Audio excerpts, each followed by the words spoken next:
What's going on YouTube? It's your boy Aiden here, and in this video we're going to talk all about how to get an awesome V-taper for that masculine body you're trying to obtain.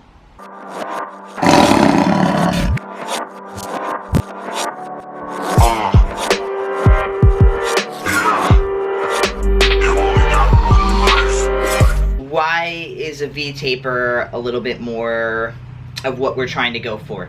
Well, because most transmasculine men suffer from dysphoria of their hips. I am one of those transmasculine men who suffer from dysphoria on my hips, and so in order to make me feel better and to feel a little bit more in control of my body and such, I try my best to make my waist kind of seem like the thinnest, smallest part of my body. So even though, you know, I have these higher hips, it will kind of give the illusion that my hips and my waist is still pretty small. So we can attain that masculine body that looks like this and then comes back out, as opposed to the more feminine curves that kind of go like this, right?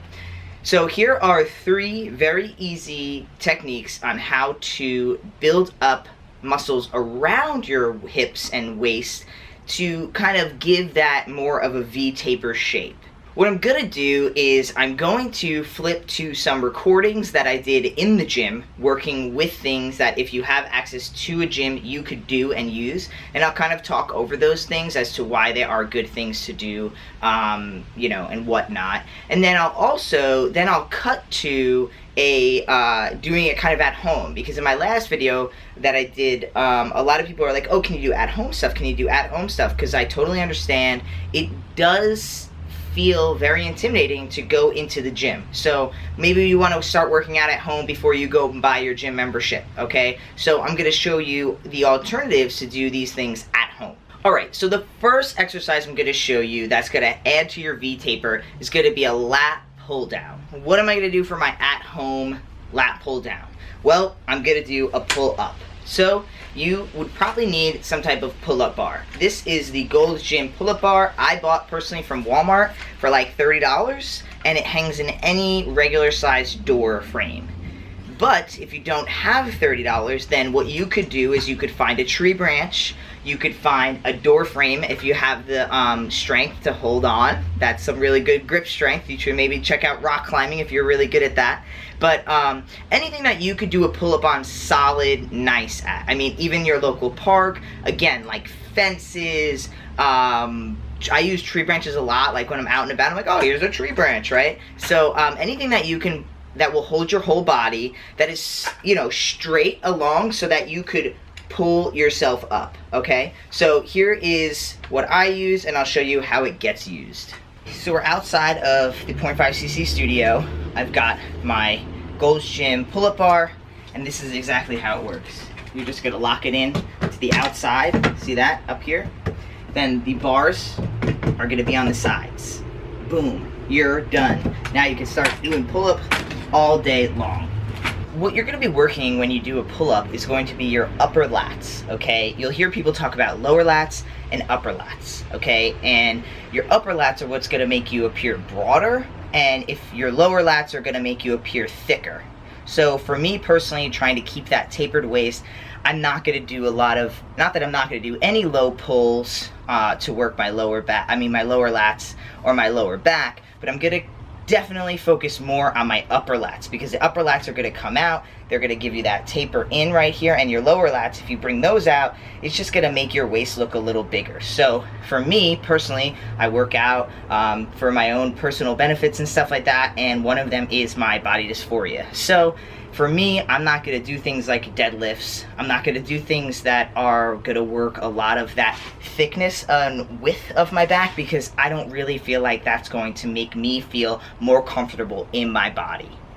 So a pull-up is pretty easy as far as just understanding how it works. Okay, so literally all we're going to do is we're going to put about shoulder width. You could go a little further. You don't want to go too far, but I like to go just a little outside of my shoulder width. I like to drop down. I also like to do a suicide grip, which means that my thumb is over like this, not like this. It's over. That's called a suicide grip. So I like to do a suicide grip.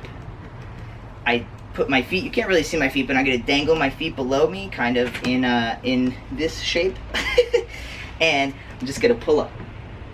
So now, as you see, I'm not gonna go all the way down and let myself come down. I'm gonna stop about here, and I'm gonna come up to about here, my chin, and then I'm gonna come down and back up, and down and back up. Nice and slow and controlled. Okay? So, that's pretty much a pull-up. It's pretty simply done, as long as you stay focused, in control, and you're not going super fast or wailing around like, you know what I mean? You don't want to be all over the place. You want to be nice and controlled. 1, 2, you can feel your lats moving. 3, okay? What does this look like from behind? Let's see if I can get some good lighting so you guys can see. Again, suicide grip, shoulder width apart. I'm just gonna go up and down. Up and down. But even down, I'm not like going all the way out where my elbows are bending in. I'm staying about here.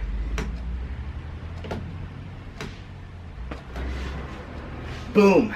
So, what if you can't do this? Like, oh, I'm a little crooked. Woo! What if you can't do a pull-up? Easy fix. Grab a chair, put it underneath the pull-up bar. Go a little lower there. Put it underneath the pull-up bar. You're gonna stand on the chair. Put your arms shoulder width apart. We're gonna go down like this, okay? And you're gonna try your best to let yourself hang. You're gonna do your best to pull yourself up with as much strength as you have. And whatever you can't do, you're gonna let your feet make up the rest, okay? So we're gonna lay like this. And we're gonna pull up as much as we can, and if we can't, then we're gonna use our legs to kind of guide us. Down. Up. Down. Now, no one's gonna know if you're cheating or not and using your legs the whole time. But you know what is gonna know? Your results. Your results are always gonna know if you cheated, if you're not doing it right, or if you have bad form. Because you won't get the results as quick, as easy, and they won't look as beautiful if you try to take the easy way out. Alright, so we are going to attach the lat pull down attachment, I guess that's called. As you can see, it's obviously just kind of that straight bar with the 2 slight curves at the end. And pretty much what you want to do on a lat pull down is you want to retract your scapula, which is what I'm doing right here. I'm kind of retracting my scapula. You can kind of see that. And then you start the movement. So you want to make sure that you're not going all the way up or all the way down. You want to stay in a nice neutral zone of where you're putting constant tension on that lat, upper lat. So you're not going to go all the way down, right? You're not going to go all the way up. You're going to stay nice and in control. And so I tried to do some exaggerated. This is what it would look like from the back if you were to just go all the way down and all the way up and release everything and not keep that back nice and tight while you're doing the movement. I see a lot of people do this, kind of rocking back and forth. Alright, so here you're going to see kind of me exaggerating what you don't want to be doing on the machine. So you don't want to be leaning all the way back and coming all the way forward like I was saying about rocking, because you're really not working the muscles that you're there to work, which is your upper high lat. And then I wanted to show another example of how people, I see this way too much. Besides the rocking, I either see people rocking back and forth trying to work with weight that's just too heavy, or I see people doing that, which is kind of putting the weight right in front of you and not even like leaning back at all to get any type of movement. This is the correct movement. This is what it should look correctly. The guy in the background's like, what is this guy recording himself for? But that right there was the correct movement, right? And so this is me not with a retracted scapula, so just kind of wailing back and forth. Not as dramatically. It looks like it might work, but it's actually going to take tension off of that muscle, and you want to keep that tension 100% the whole time. Okay, so now we have development of your lats to give you a nice V taper. What else can we work? Well, we can work the opposite of our hips, which I guess it's not really the opposite, but I think like, oh, okay, so to make my hips look smaller, everything around it's got to be bigger, right? So in order to bring this in, if I bring this out, my legs, this is going to make this look smaller too, okay? Now with a combination of the lats, and we have wide here, now you're going in and then you're gonna go back out, okay? Not curvy like the feminine, but more straight lines like that. A little bit more of a masculine look. What's a very easy answer to building up your legs? Squats. And I know that you've heard of a squat before. I've kind of changed positions here so you guys can see me actually doing a squat. Let's bring up the aperture, get to look a little extra white. A squat is super simple, and again, I will show you an alternative if you can't do a squat. At-home squats, here we go.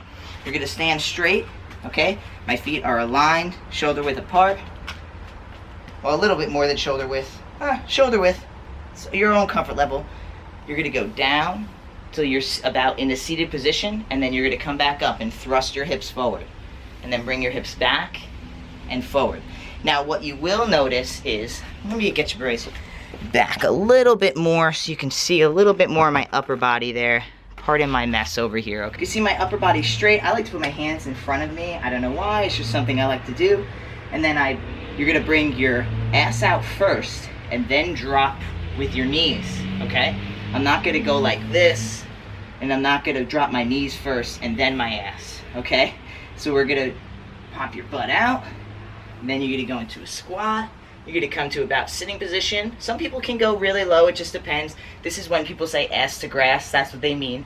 But most people will stop about here, anywhere from here to here. And then you're gonna come back up. And you're not gonna throw your hips out, but you're just gonna push them out just a little bit. See that?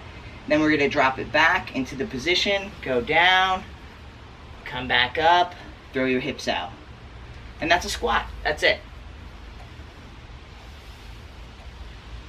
I didn't want to make these videos too long, so stay tuned tomorrow and I'll post part 2.